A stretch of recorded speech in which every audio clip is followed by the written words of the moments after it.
और इस इमारत का रेंट देते हैं हम? जी रेंट देते हैं। महीने का रेंट जाता जी है? महीने का रेंट देते ज़ाहिर है कोई 60-70 हज़ार 80 हज़ार तो रेंट चलें जितना भी है। साथ यूटिलिटी के बिल्स होंगे जी जो देते हैं अल्हम्दुलिल्लाह। सही, वो सब पैसे कहाँ से आते हैं? अल्लाह देता है जी, किसी से नहीं मांगते, अल्लाह देता है तो खर्च करता है। ये तो बड़ा सेठ जो करप्शन कर रहा होता है, उसके भी घर के बाहर लिखा हुआ होता है हाजा मिन फजली रब्बी। नहीं देखें, ना किसी से लेते हैं ना किसी से मांगते हैं, और कोई देता है उसे लेते भी नहीं, खुद से कर रहे हैं, अल्लाह चला रहा है। अस्सलाम वालेकुम। इंजीनियर साहब सारे जर्नलिस्ट इमरान रियाज खान और बाकी यूट्यूबर्स के ऊपर कहते रहते हैं, ख़ास करके टारगेट करके पीटीआई के जो सपोर्ट करते हैं व्लॉगर्स को, कि ये लोग डॉलर्स की कमाई खाते हैं। मैंने बड़ी कोशिश की ढूंढने की, और कितनी ही बार मैंने वीडियोस देखी मल्टीपल जर्नलिस्ट की, इन्होंने आज तक अपने फाइनेंशियल्स जो हैं, एकेडमी के अखराजात, उनसे रिलेटेड चीज़ें आज तक कहीं भी पब्लिक नहीं की। हत्ता कि मैंने जाके ऑनलाइन इनसे सवाल भी पूछा, इनकी जो टीम है, तो उन्होंने भी कोई खातिर ख़्वाह जवाब नहीं दिया। ओके, सो आइए सुनते हैं कि अपने क्लिप्स में क्या कहते हैं। ये दूसरों पर डॉलर्स का इल्ज़ाम लगाते हैं, लेकिन इन्होंने ख़ुद कभी भी अपने फाइनेंशियल्स को कभी पब्लिक नहीं किया। हालांकि ये ख़ुद जानते हैं कि इनको पब्लिक करने में कोई मसला नहीं है, क्योंकि इनका ये कहना है कि मेरी रोटी दीन से नहीं जुड़ी हुई और मैं दीन से कुछ नहीं खाता। जब आप कुछ नहीं खाते तो आपको मसला क्या है? फिर आप अपनी सारी जो चीज़ें हैं वो पब्लिक करें। और वैसे भी आप पब्लिक में के इंटरेस्ट में एक बड़ी दावत हक़ चला रहे हैं, और इस्लाम का भी ये तकाज़ा कि अगर आपके कोई फाइनेंशियल इंटरेस्ट नहीं है तो उनको छुपाने में क्यों आप छुपाते हैं? आप किसी को सीधी बात क्यों नहीं बताते? आइए आपको इनके डिफरेंट क्लिप्स सुनाते हैं, और बाद में फिर आपको बताते हैं कि असल में जो पब्लिक इन्फॉर्मेशन अवेलेबल है उसके मुताबिक इनकी यूट्यूब की कमाई कितनी है।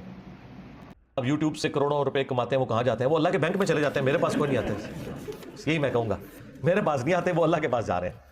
कमाने वाले वो हैं, देख लें आप, बेहयाई की मजम्मत के ऊपर वीडियोस रिकॉर्ड हैं और उनको आप क्लिक करें तो बेपर्दा औरतें सामने आ जाती हैं। सब मौलवियों ने वीडियो ऐड चलाए हुए हैं। मैं रात को ना वो जो ये सैफी सिलसिले के लोग हैं ना, तो उनकी वीडियोस देख रहा था, तो उन्होंने भी हर वीडियो के ऊपर वीडियो ऐड चलाया हुआ है। यार इतना दुख हुआ मुझे।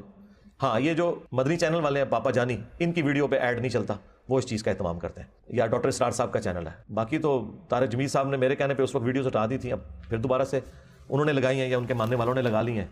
बाकी सारे लोग ने लगाई हुई हैं भाई, उनसे पूछें जाके, मुझसे पूछ रहे हैं। ठीक है, वीडियो एड्स पे नहीं, बैनर्स के ऊपर। ठीक है, तो उस वक्त ऑलमोस्ट कोई 20 से 25 हज़ार महीने का हमारा खर्चा आता था। ठीक है, 2018। ठीक है, उस वक्त हमारे चैनल की कमाई भी इतनी थी। ठीक है, आज हमारा खर्चा लाखों में है। जी, और अल्हम्दुलिल्लाह हमारा चैनल बैनर्स के साथ भी इतना प्रोड्यूस कर रहा है कि अल्लाह ताला हमारा वो खर्चा पूरा कर देते हैं। एक फिगर देना, एक फिगर मैंने दिया, हो सकता है कोई बेहोश हो जाए कि पता नहीं कोई इनको यूजर सारा फंडिंग कर रहा है, क्या हो सकता है आप जैसे लोग कि यार इतनी व्यूअरशिप और इतनी थोड़ी कमाई, ये भी हो सकता है। हर बंदे के सोचने का अंदाज है। नहीं, जब आपने वीडियो ऐड जो आपके पास ऑप्शन है वो ऑफ किया तो ऑफ कोर्स पैसे कम होंगे ना बाकियों से। आप तो इस फील्ड के एक एक्सपर्ट है ना, तो लोगों को बताएं कि वीडियो एड्स में और बैनर्स में 1 और 10 की निस्बत बनती है ऑलमोस्ट। आटे में नमक के बराबर शायद नहीं होता, लेकिन हमारा नमक भी अल्लाह ने इतना किया है अल्हम्दुलिल्लाह कि हमारे प्लेटफॉर्म का नमक पूरा हो रहा है। अल्लाह और करे। आमीन।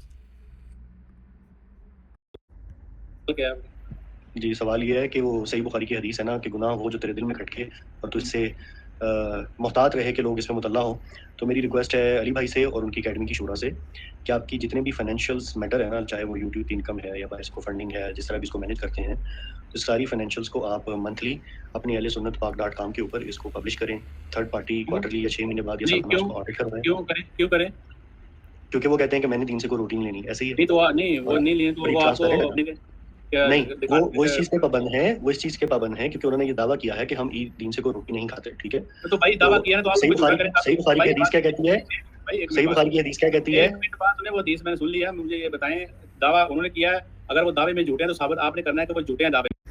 जी, तो नाज़रीन अब आ जाते हैं यहाँ पे ज़रा इंटरनेट के ऊपर। ये वो स्टैटिस्टिक्स हैं जो पब्लिकली अवेलेबल हैं। ठीक है, हर कोई देख सकता है, और ये रफ़ एस्टिमेट है। ठीक है, इन्होंने बात की, बड़ी दफ़ा इन्होंने बात की, लेकिन इन्होंने क्लियरली नहीं बताया कि इनकी यूट्यूब की कमाई कितनी है। ठीक है, तो ये आपको मैं दिखा रहा हूँ कि इनके पास कितने सब्सक्राइबर हैं। मंथली एस्टिमेट इनका 479 बन रहा है, ईयरली एस्टिमेट इनका $7.7K बन रहा है। ठीक है, और ये सारे स्टैटिस्टिक्स हैं। इसका अगर आप देखना चाहें तो मैं इसका लिंक डिस्क्रिप्शन में दे दूँगा, कोई भी जाके देख सकता है। ठीक है, दूसरी तरफ हम आ जाते हैं ज़रा रफ़ एस्टिमेट के ऊपर। तो पिछले 3 सालों में 2023 के बाद जब वीडियो एड्स इनके मस्ट हो गए थे, तो ये कंज़र्वेटिव एस्टिमेट है। ठीक है, कंज़र्वेटिव मिनिमम CPM और RPM की जो है टर्मिनोलॉजी, उसके हिसाब से कि इनको मंथली 5,000 से लेकर 25,000 2023 में, ठीक है, नहीं सॉरी ईयरली 5,000 से 25,000, 2024 में 7,000 से 35,000 और 2025 में 10,000 से 50,000। तो हम लेफ़्ट साइड को भी अगर कैलकुलेट करके चलें तो ये इनकी मंथली एक रफ़ जो है वो इनकम बनती है। तो ये वो डाटा था जो पब्लिकली अवेलेबल है। अगेन सवाल वही है कि जो इनका डाटा है, जो इनकी फाइनेंशियल इनकम है, अगर ये लोग दीन से रोटी नहीं खाते, ठीक है, दूसरों के ऊपर सवाल उठाते हैं कि वो डॉलर्स कमा रहा है, तो पहले तो आप अपने डॉलर्स पब्लिक करें ना, ठीक है। तो ये आपकी वो डाटा था जो पब्लिकली अवेलेबल था इंटरनेट के ऊपर, और मैंने इसका एक थोड़ी सी रिसर्च करके एक बनाया कि ये इतने पैसे थे। ये आपके श्योरली आप लोग नहीं दो नंबरी करते होंगे, नॉट अ प्रॉब्लम, लेकिन आपकी एक गुडविल के लिए ये आपको खुद स्टेप ले लेना चाहिए था कि जब से ये यूट्यूब की मोनेटाइजेशन शुरू हुई है 2018 के बाद, आपने कहा जी लेबल हमने बैनर एड्स लगाने शुरू किए, ठीक है, फिर 2023 में वीडियो एड्स मस्ट हो गए, आप कंट्रोल नहीं कर सकते, तो बजाय इसके कि कोई सवाल उठाता, आपका दुश्मन ही होता बेशक, तो आप खुद से इस डेटा को पब्लिक कर देते। तो मैं तो स्टूडेंट हूँ, मैं तो आपको तो मुझे थैंक यू बोलना चाहिए कि यार तुम इस आइडिया के साथ आए, बड़ा अच्छा किया। तो अपनी जितने भी फाइनेंशियल्स हैं उनको पब्लिक करें कि यार हमारे यूट्यूब से इतना रेवेन्यू आता है, अगर कोई और चंदा आता है या कोई और फंडिंग करता है, ठीक है, एकेडमी के मामलात में, ख़र्चों के मामलात में, तो आप उसको पब्लिक करें और उसको ऑडिट करवा लें। आपकी टीम है, ख़र्चे हैं, किराया है, बिजली के बिल हैं, एडिटिंग की टीम है, उनका इक्विपमेंट है, कैमरामैन है, उनकी तनख्वाहें हैं, व्हाट्सओएवर, तो आपको तो ये पब्लिक कर देना चाहिए था। तो प्लीज़ थोड़ा सा ना चीज़ों को देख के चला करें।